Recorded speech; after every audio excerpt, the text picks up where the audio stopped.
Bendita cruz santa de Jesus, padroeira de Santa Cruz.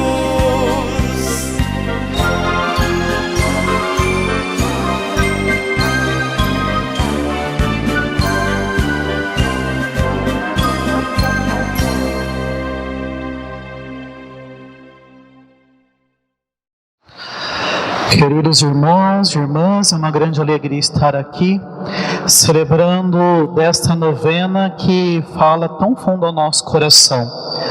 Meditar sobre a Santa Cruz é realmente trazer a nossa vida aqui aos pés do altar e unir a nossa vida, a nossa cruz, a nossa dor aos sofrimentos e à cruz de Jesus. É um grande mistério de santidade nós podemos viver um pouquinho da cruz de Jesus. Os santos pediram isso nas suas vidas, né? Santa Rita de Cássia, tantos outros santos que pediram para Jesus que ele deixasse com que eles provassem um pouquinho da dor, um pouquinho do sofrimento que Jesus provou na cruz para nos salvar. E esta novena com certeza nos ajuda a fazer isso, a juntar a nossa cruz, a cruz de Jesus, e lembrar que as nossas dores, sofrimentos nessa vida são uma pequena parte, são um pouquinho daquilo que Jesus viveu numa dimensão muito maior em relação ao sofrimento e dor para nos salvar. E quando nós comparamos a nossa cruz, a cruz de Jesus, por mais que a nossa seja grande, pesada, legítima e tenha se tornado pesada nos últimos tempos, né? Ela é pequena, ela é ainda muito pequena diante de tudo aquilo que Jesus viveu para nos salvar. E quando nós vivemos este mistério, quando nós experimentamos essa verdade e lembramos que Ele carregou, foi fiel até o último momento na sua missão, nós lembramos que nós também vamos conseguir carregar a nossa cruz, seremos fiéis até o último momento. Por quê? Porque se a força de Jesus foi suficiente para Ele carregar a sua e chegar ao final da sua missão, essa força nos é dada por Ele para carregar a nossa, que com certeza nem se compara a dele. Isso nos garante a vitória. E olhando para a nossa cruz, cada um tem a sua, nós somos chamados hoje a pensar na carta que o Papa escreveu, falando sobre São José. Vocês já têm meditado sobre ela. Estamos meditando aqui nas virtudes de São José, e a virtude que me foi confiada pelos padres, né, que fizeram a escala da... Na verdade, a gente marca os dias depois que vê, né, o tema de cada um, que os padres e Deus me confiou. Me encheu o coração de alegria, porque é uma virtude muito gostosa de falar. E tem muito a ver com o que eu gosto também de estudar, que é psicologia. E nós vamos falar hoje da virtude da ternura, a ternura de São José. Então, o Papa Francisco, quando ele escreve essa carta, ele fala que São José, ele foi o rosto da ternura de Deus para Jesus. Olhando para José e vivendo a sua ternura, Jesus experimentou desde pequenininho a ternura do Pai.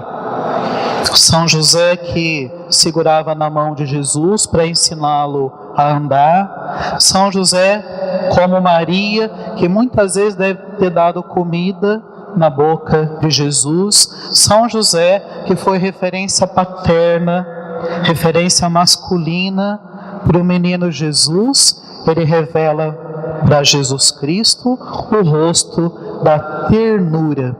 O que é ternura, gente? Vocês são ternos? São ou não?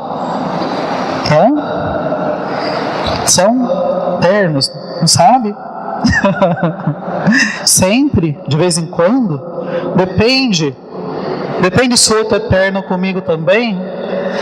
Várias passagens na Bíblia nos falam da ternura de Deus.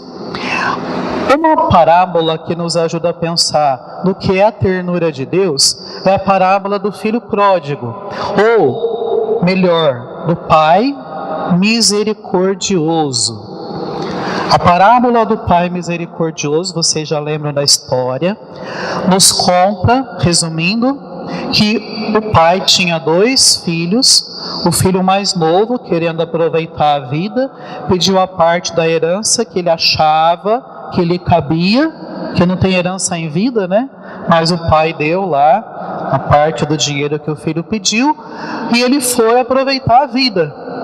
Quando, depois de ter gasto todos os seus bens, estar na miséria, passando necessidade, ele queria comer lavagem com os porcos, seus amigos o abandonaram, nem aquilo ele podia comer. Ele lembra que ele tem um pai, que ele tem uma casa, e que lá os empregados do pai tinham comida com fartura e eram muito bem tratados. Quando ele olha para a sua vida, reconhece os seus erros, ele pensa em voltar para a casa do pai e pedir: pai, não mereço ser chamado teu filho, trata-me como a um dos teus empregados, porque a vida de empregado na casa do pai era melhor do que a vida que ele estava tendo longe da casa do pai. E nós sabemos do encontro, como foi o encontro do pai com esse filho. Quando o pai vê o filho, que ele achava que estava perdido, chegando, ele manda matar a novilha cevada, manda buscar sandália, o anel, roupa nova, e acolhe aquele filho com ternura, com amor. Coloca a roupa limpa, sandália nos pés, anel do dedo, devolvendo a dignidade, o nome, o valor que aquele filho tinha. O filho não se achava digno de voltar para a casa do pai e ser tratado como filho, mas a grande descoberta que esse filho fez é que o pai nunca deixou de amá-lo e de esperá-lo. Ele nunca tinha deixado de ser filho. E é assim que Deus se dirige a nós. Ele olha para nós com ternura. O que é ternura, gente? Carinho, delicadeza, afeto, cuidado. Deus, ele tem respeito com a nossa fragilidade. Deus, ele trata com carinho, ele trata com cuidado o seu filho que pecou, que errou, mas se arrependeu. Em Deus não há condenação, em Deus não há rejeição, com Deus não há castigo, há apenas cura, há apenas acolhimento. Ele restaura a nossa dignidade, cura nossas feridas e nos acolhe carinhosamente todas as vezes que nos voltamos para Ele. Então é esse rosto de ternura que se confunde um tanto com misericórdia e compaixão que São José, ele revelou, ele ajudou, né, o menino Jesus desde cedo experimentar, sendo o rosto do Pai ali naquela família. E é isso que nós somos chamados a experimentar na nossa vida. O Papa fala que a história da salvação, ela não se revela, ela não acontece através de nós, apenas através das nossas forças e qualidades. Não. A história da salvação de Deus, ela acontece através de nós, muitas vezes através da nossa fragilidade, da nossa fraqueza. É bíblico, não é? É quando eu sou fraco que Deus se faz forte. É na minha fraqueza que a força de Deus se revela. Lembra daquela passagem de São Paulo, que ele fala que ele tem um espinho na carne? Ele tem uma fraqueza. É como se fosse um anjo de Satanás a esbofeteá-lo. Quer dizer, era uma fraqueza, era uma falha que São Paulo experimentava, na qual ele via que ele não era tão perfeito quanto ele gostaria. Ele tinha uma falha, tinha uma fraqueza. E ele fala que por 3 vezes já tinha pedido para Jesus curá-lo, libertá-lo disso. O que é que o Pai respondeu para São Paulo? Que não ia libertá-lo disso, porque era na fraqueza dele que Deus se fazia forte. E aquela fraqueza era para quebrar o seu orgulho, para ele lembrar que ele era um ser humano e que só Deus é Deus, né? Então, a mesma coisa acontece com a gente. Bem que nós gostaríamos de ser super-heróis, não é?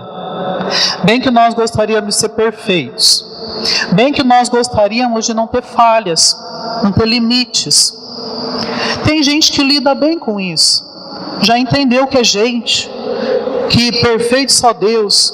Mas tem muita gente que não sabe lidar nem com as próprias fragilidades e fraquezas, muito menos com as fragilidades e fraquezas do outro.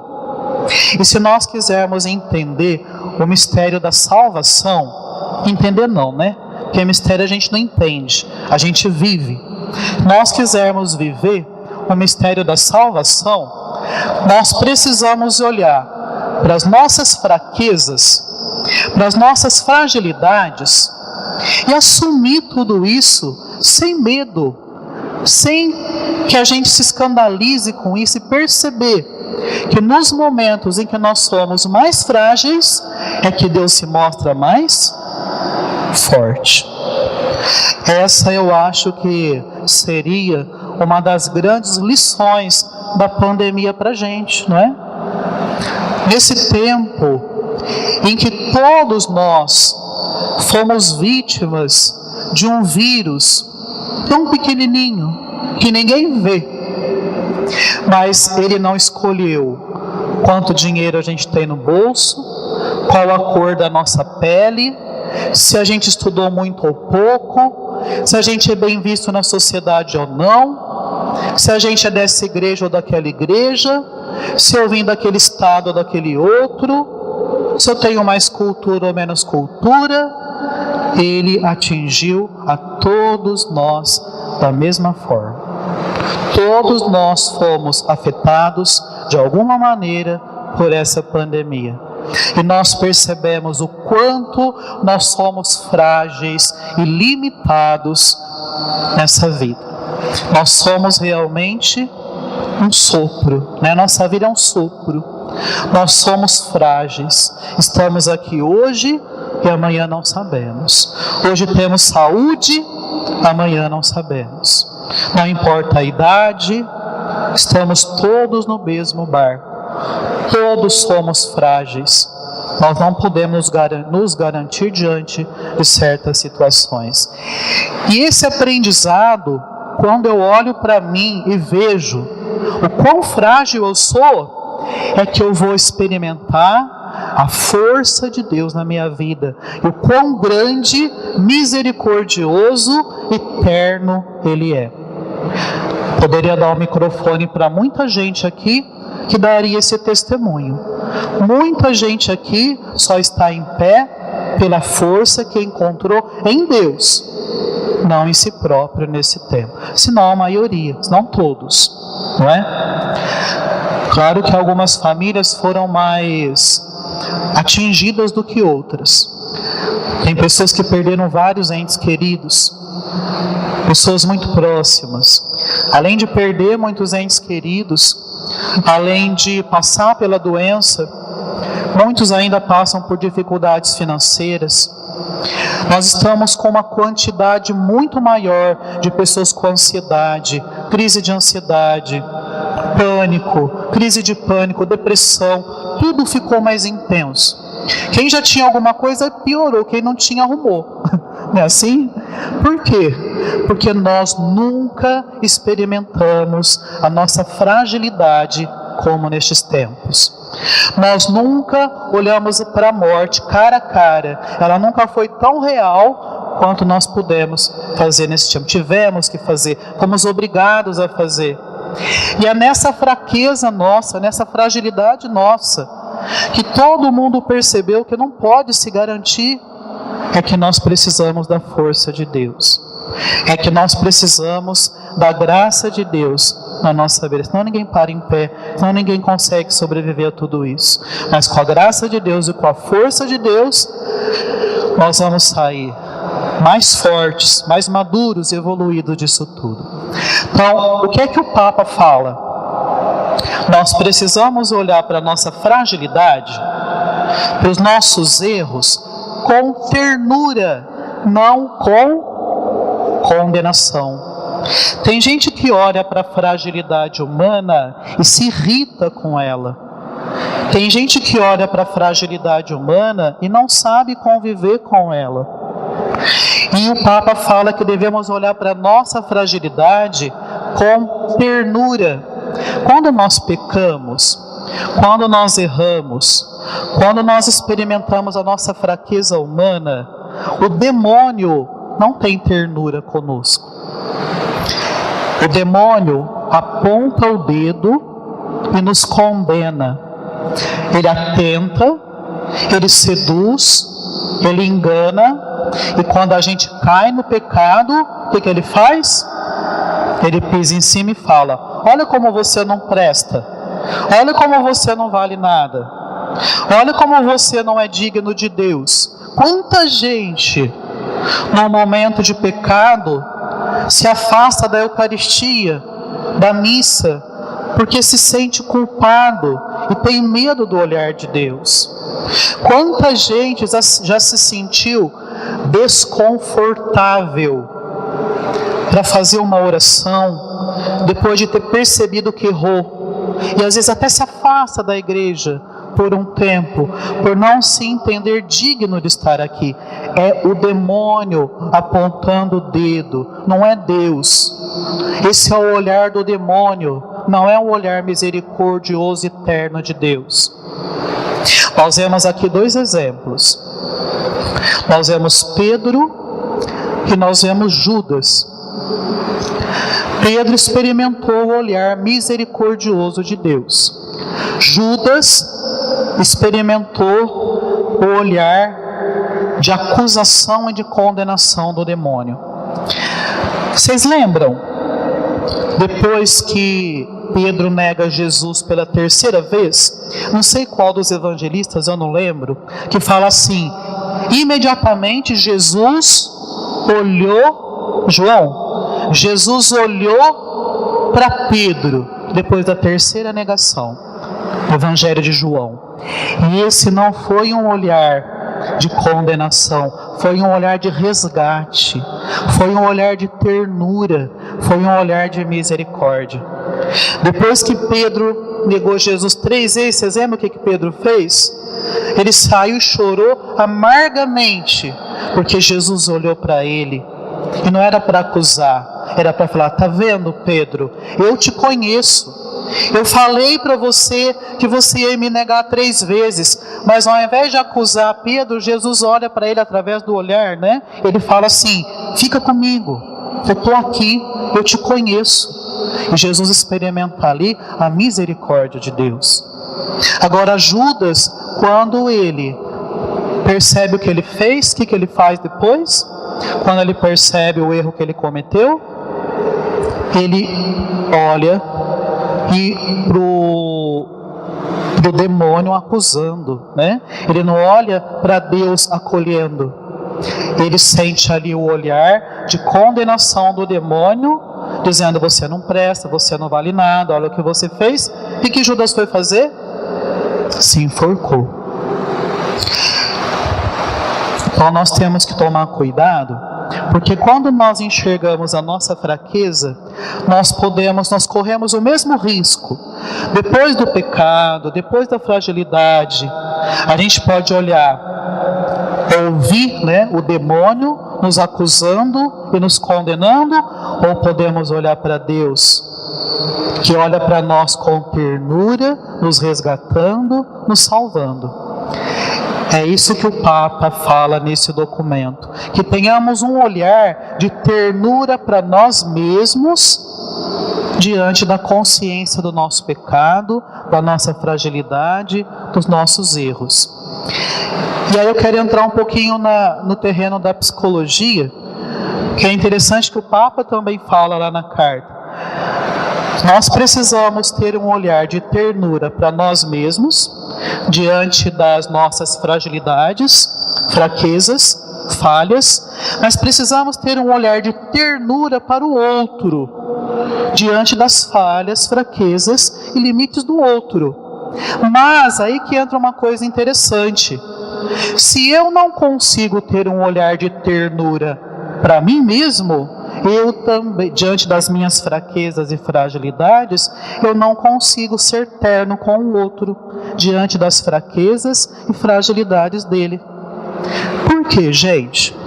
Porque existe algo na área da psicologia que se chama transferência. Vocês já ouviram falar? Projeção. Tem o telão ali, não tem? O que ele projeta lá? As imagens, não é? A nossa cabeça, ela funciona como um projetor. A tela é o outro. A tela é o outro. E a minha cabeça projeta as imagens que estão na minha cabeça na tela que é o outro. Quando eu não me reconciliei com as minhas fragilidades, quando eu não aceito as minhas fragilidades, quando eu me irrito, quando eu me incomodo, eu não tenho consciência, eu não sei lidar com os meus limites, eu projeto os meus limites e fraquezas no outro como uma tela, enxergo no outro as minhas fraquezas e fragilidades e acho que o problema é o outro. E acuso, e brigo, e xingo, e falo mal do outro. Mas eu estou falando de mim mesmo. Entenderam? Isso é projeção. Quando uma pessoa te irrita, quando uma pessoa te incomoda, e você não sabe o porquê, geralmente não é a pessoa. É alguma coisa sua que você está projetando e está enxergando no outro. Às vezes é igualzinho. Às vezes é parecido, mas tem alguma coisa ali. Quantas vezes no atendimento, lá na casa paroquial, seja lá no confessionário, seja lá na clínica, uma pessoa chega e fala: ai, eu não suporto fulano, eu não suporto a ciclana, me dá uma raiva, e me irrita tanto. Eu falo: o que o outro faz? Me fala. Aí eu já sei onde vai chegar, né? Eu só fico olhando. Aí o outro fala. Ai, meu Deus, agora como é que eu vou puxar que ele também faz isso, que ela também faz isso? Aí eu vou puxando, vou dando corda. Aí a pessoa chega lá onde eu quero. Engraçado, parece que nessa situação você está fazendo igualzinho fulano. Aí dá aquele choque. Nossa, não acredito, nunca imaginei. A gente não vê mesmo, gente, que é inconsciente, né? Então o Papa fala: cuidado. Para a gente ser terno com o outro, a gente tem que saber ser terno com a gente também. E para ser terno com as nossas fraquezas e limitações, é necessário o autoconhecimento. Eu preciso olhar para mim, admitir que eu não sou perfeito, que eu tenho fraquezas, fragilidades, e porque eu sou humano, não preciso me escandalizar delas. Preciso deixar Deus ser forte nas minhas fraquezas, Deus agir nas minhas fragilidades. Aí sim a força de Deus se revela em mim. Vocês estão rindo? Porque casal faz isso o tempo inteiro. Macaco senta no rabo e fala do rabo do outro, mas está enxergando o próprio rabo no outro. A gente ri do que é da gente. Não é assim? O tempo todo, né? Se chama projeção, efeito espelho. É tão conhecido, mas no dia a dia a gente às vezes não percebe, né? Então, um olhar de ternura. Não nos condenemos. Deus não condena a gente. Por que a gente fica condenando o outro? Por que a gente fica condenando a gente mesmo? Para que tanto desespero para ser perfeito? Para que tanta exigência para que o outro seja perfeito? Ninguém é perfeito. Amor, gente, é aceitação. Eu aceito a mim mesmo do jeito que eu sou. E percebo que mesmo com as minhas fragilidades, que eu vou superando, eu vou lutando para melhorar, vou fazendo o possível para melhorar cada dia, sim. Vou ajudando o outro a dar passos, a superar seus limites. Nós somos frágeis porque somos humanos. E mesmo assim, somos amados com um amor sem fim. Temos valor. Somos amados. Somos importantes. Não por sermos perfeitos, mas por sermos filhos. Não porque nós merecemos, mas porque Deus é bom na sua essência. Deus é eterno na sua essência. Ele é perdão na sua essência. Ele não nos condena, Ele nos valoriza. Ele nesse tempo tem nos fortalecido, vai continuar nos fortalecendo, dando tudo aquilo que nós precisamos para carregar nossa cruz, enfrentar nossas dificuldades e sairmos muito mais fortes de tudo isso. Mas é preciso olhar para si mesmo com ternura e olhar para o próximo com a mesma ternura. Nunca mais esqueçam, hein? O outro é uma tela no qual eu projeto muito daquilo que eu vejo em mim. Se a gente usar isso, a gente aprende, cresce muito nos nossos relacionamentos. Então vamos dizer o nosso sim a Deus, confiando no seu amor, na sua misericórdia, pedindo a São José que sejamos tão ternos quanto ele foi e é eterno no seu relacionamento com Deus, com a Virgem Maria. E também São José olha para nós com a mesma ternura, que ele seja sempre nosso intercessor, não nessa virtude somente, mas em todas as outras.